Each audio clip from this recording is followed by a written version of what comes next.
प्रिय cradle to cremation YouTube के मित्र, मैं भारतीय महासागर में जहाज दुर्घटनाओं और पारिस्थितिकीय क्षति पर इस मूल कार्यक्रम में आपका स्वागत करता हूँ। हिंद महासागर, अफ्रीका, एशिया और ऑस्ट्रेलिया को जोड़ने वाला एक विशाल विस्तार है, जिसने सदियों से सभ्यताओं, समुद्री व्यापार और नौसैनिक अन्वेषण के उत्थान और पतन को देखा है। हालांकि इसकी लहरों के नीचे हजारों जहाजों के अवशेष छिपे हुए हैं, समुद्री इतिहास की खामोश कब्रें। ये डूबे हुए जहाज युद्ध, प्राकृतिक आपदाओं, यांत्रिक विफलताओं, समुद्री डकैती और मानवीय भूल की कहानियां बताते हैं, जबकि जहाज के मलबे पुरातात्विक महत्व रखते हैं और कभी-कभी कृत्रिम चट्टानों के रूप में काम करते हैं। कई तेल, रसायन और मलबे को भी लीक करते हैं, जो समुद्री पारिस्थितिकी तंत्र को गंभीर रूप से नुकसान पहुंचाते हैं। मछली पकड़ने, पर्यटन और प्राकृतिक समुद्री संसाधनों पर निर्भर तटीय समुदायों को दीर्घकालिक परिणामों का सामना करना पड़ता है। यह आलेख हिंद महासागर में जहाजों के डूबने के इतिहास, उनके कारणों, प्रभावों, मानवीय और पारिस्थितिक दोनों, तथा ऐसी आपदाओं को कम करने के लिए अंतर्राष्ट्रीय और राष्ट्रीय प्रतिक्रियाओं का पता लगाता है। 24 मई 2025 को लाइबेरियाई ध्वज वाला मालवाहक जहाज एल्सा 3 विझिंजाम से कोची की यात्रा करते समय कोची तट से 38 समुद्री मील दूर डूब गया, जिससे गंभीर पर्यावरणीय खतरे पैदा हो गए। 640 कंटेनर ले जाने वाले जहाज से तेल लीक हो गया और केरल और तमिलनाडु के तटों पर छोटे प्लास्टिक के छर्रे, नडल्स, निकल आए। भारत के रक्षा मंत्रालय के अनुसार 46 कंटेनर बहकर किनारे आ गए और कुछ अभी भी लापता हैं। 13 में खतरनाक सामग्री और 12 में कैल्शियम कार्बाइड है, एक ऐसा रसायन जो पानी के संपर्क में आने पर ज्वलनशील हो जाता है। इस बीच जहाज पर मौजूद 367 टन फनेस ऑयल और 84 टन डीजल लीक हो गया होगा, जिससे तेल के धब्बे दिखाई दे रहे हैं। भारतीय तटरक्षक बल ने जहाजों, विमानों और प्रदूषण नियंत्रण टीमों को शामिल करते हुए टियर 2 तेल रिसाव प्रतिक्रिया शुरू की। हालांकि रिसाव नियंत्रित प्रतीत होता है, लेकिन दीर्घकालिक पर्यावरणीय प्रभाव, विशेष रूप से नडल्स और रासायनिक रिसाव से, बढ़ती चिंता का विषय है। समुद्री जीव विज्ञानी चेतावनी देते हैं कि नडल्स मछली के अंडों की नकल करते हैं, जिससे समुद्री जीवन खतरे में पड़ सकता है। ये प्लास्टिक के छर्रे विषाक्त पदार्थों को भी अवशोषित कर सकते हैं और खाद्य श्रृंखला में प्रवेश कर सकते हैं, जिससे पारिस्थितिकी तंत्र और मानव स्वास्थ्य को नुकसान पहुंच सकता है। केरल राज्य प्रदूषण नियंत्रण बोर्ड IRCMFR इनकॉल्स और नियो के साथ मिलकर पर्यावरणीय प्रभाव अध्ययन कर रहा है। मछलियों, तलछट और पानी का परीक्षण किया जा रहा है और स्वयंसेवी भागीदारी के साथ ड्रोन निर्देशित सफाई अभियान चल रहा है। विशेषज्ञ हिंद महासागर में पारिस्थितिकी सुरक्षा के लिए दीर्घकालिक निगरानी, बेहतर शिपिंग पारदर्शिता और अंतर्राष्ट्रीय सहयोग की आवश्यकता पर जोर देते हैं।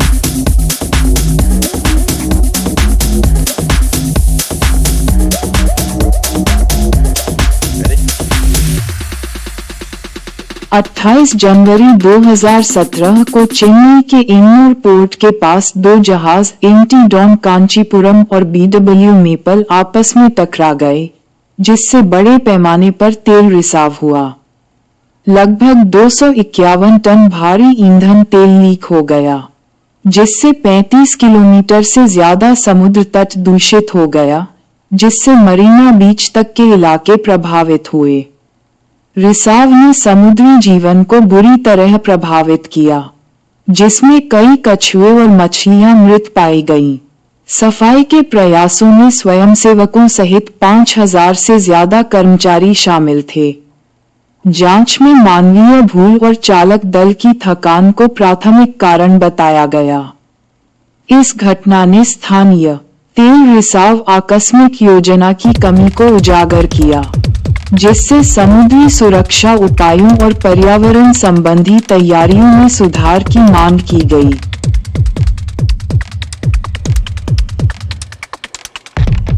हिंद महासागर में जहाजों के डूबने का इतिहास। हिंद महासागर में जहाजों के डूबने का एक लंबा और जटिल इतिहास है, जो प्राचीन काल से चला आ रहा है।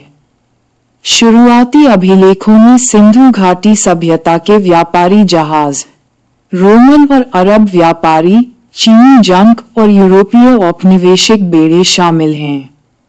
प्रमुख ऐतिहासिक घटनाओं में शामिल हैं दीव की लड़ाई 1509, पुर्तगालियों और अरब मिस्र की सेनाओं के गठबंधन के बीच एक प्रमुख नौसैनिक संघर्ष के कारण कई जहाज डूब गए।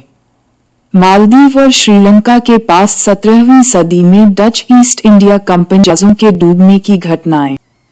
ब्रिटिश औपनिवेशिक युग के जहाजों के डूबने की घटनाएं, जिनमें विश्व युद्धों के दौरान तूफान या युद्ध के कारण डूबे मालवाहक और यात्री जहाज शामिल हैं। आधुनिक युग की दुर्घटनाएं जैसे एमवी रॉक 2011, जो मुंबई के तट पर डूब गई, जिससे तेल और कोयला निकल गया। भारत, श्रीलंका और अंतर्राष्ट्रीय टीमों द्वारा समुद्री पुरातत्व परियोजनाओं ने इनमें से कई जहाजों के डूबने की घटनाएं खोजी हैं, जिनमें से कुछ अब संरक्षित विरासत स्थल हैं। हिंद महासागर में जहाजों के डूबने के कारण कई प्राकृतिक और मानव निर्मित कारक जहाजों के डूबने में योगदान करते हैं। तूफान और चक्रवात, तेज हवाएं और लहरें जहाजों को नुकसान पहुंचाती हैं। नौवहन संबंधी त्रुटियां, आधुनिक उपकरणों की कमी या मानवीय गलतफहमी के कारण जहाज फंस जाते हैं। समुद्री डकैती, सोमाली और अरब सागर के मार्गों पर समुद्री डाकुओं द्वारा हमले। यांत्रिक विफलताएं, इंजन या पतवार टूटना। ओवरलोडिंग, अतिरिक्त माल या यात्री जहाजों को अस्थिर कर देते हैं। युद्ध और संघर्ष, विशेष रूप से प्रथम विश्व युद्ध और द्वितीय विश्व युद्ध के दौरान। कोरल रीफ और उथले पानी, अदृश्यता या खराब मानचित्रण दुर्घटनाओं का कारण बन सकता है। जहाज के डूबने के परिणामों के प्रकार। एक, मानवीय परिणाम, जीवन की हानि, चोट, नाविकों का विस्थापन, जहाज मालिकों और बीमा कंपनियों के लिए कानूनी और वित्तीय विवाद। 2, आर्थिक परिणाम, तटीय व्यापार, पर्यटन और मत्स्य पालन को नुकसान, सफाई की लागत और मुआवजा संबंधी मुद्दे। 3, पर्यावरणीय परिणाम, तेल रिसाव, रासायनिक रिसाव, मलबा प्रदूषण, समुद्री खाद्य श्रृंखलाओं पर दीर्घकालिक प्रभाव। अंतर्राष्ट्रीय और राष्ट्रीय कानून और संधियां। 1, अंतर्राष्ट्रीय संधियां, MARPOL, समुद्री प्रदूषण निवारण सम्मेलन, UNCLOS, समुद्र के कानून पर संयुक्त राष्ट्र सम्मेलन।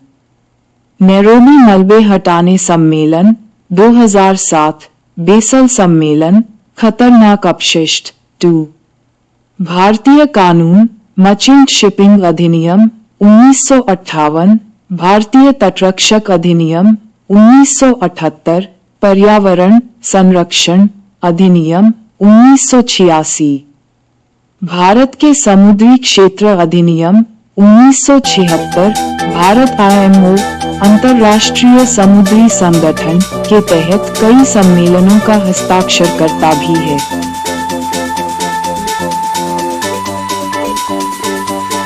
समुद्री जैव विविधता और तटीय पारिस्थितिकी तंत्र पर पारिस्थितिकीय परिणाम। तेल रिसाव से प्रवाल भित्तियां नष्ट हो जाती हैं, मछलियां जहरीली हो जाती हैं और प्लवक दम तोड़ देते हैं। कार्गो से भारी धातुएं खाद्य श्रृंखला में प्रवेश करती हैं, जिससे मछलियों में जैव संचय होता है। प्लास्टिक और मलबा कछुओं और समुद्री पक्षियों जैसे समुद्री जानवरों को नुकसान पहुंचाते हैं।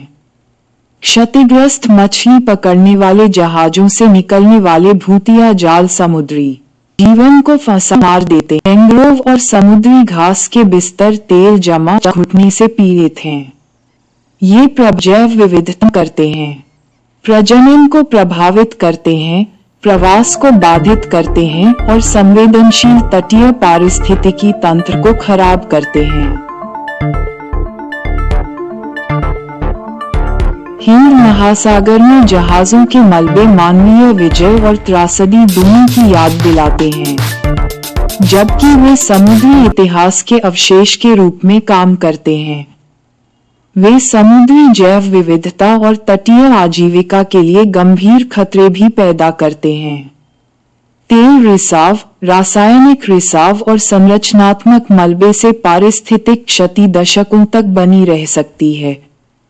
इसलिए बेहतर निगरानी, पर्यावरण के अनुकूल शिपिंग प्रथाएं और अंतर्राष्ट्रीय सहयोग महत्वपूर्ण हैं। भारत के बढ़ते समुद्री यातायात और इसकी लंबी तटरेखा के कारण समुद्री सुरक्षा और प्रदूषण कानूनों को सख्ती से लागू करना जरूरी है। हिंद महासागर के स्वास्थ्य की रक्षा सिर्फ जहाजों के बारे में नहीं है, ये भविष्य की पीढ़ियों के लिए साझा विरासत और जीवन सहायक पारिस्थितिकी तंत्र की सुरक्षा के बारे में है। हिंद महासागर में जहाज दुर्घटनाएं समुद्री जीवन और तटीय पारिस्थितिकी तंत्र के लिए गंभीर खतरा पैदा करती हैं। तत्काल वैश्विक सहयोग, मजबूत कानून और संधारणीय प्रथाएं जरूरी हैं। आइए जागरूकता बढ़ाएं, जवाबदेही की मांग करें और भविष्य की पीढ़ियों के लिए अपने महासागरों की रक्षा करें। देखने के लिए धन्यवाद। जानकारी रखें, सचेत रहें और प्रकृति की देखभाल करें। अगर आपको ये क्रेडल टू क्रिमेशन शिप दुर्घटनाएं और भारतीय महासागर में पारिस्थितिकी क्षति वीडियो पसंद आया तो लाइक, शेयर और नीचे अपने विचार कमेंट करना न भूलें। आपका समर्थन हमारे लिए बहुत मायने रखता है। Cradle to cremation true news channel को सब्सक्राइब करें और प्रकृति और पर्यावरण पर अधिक जानकारीपूर्ण सामग्री के लिए घंटी का आइकन दबाएं।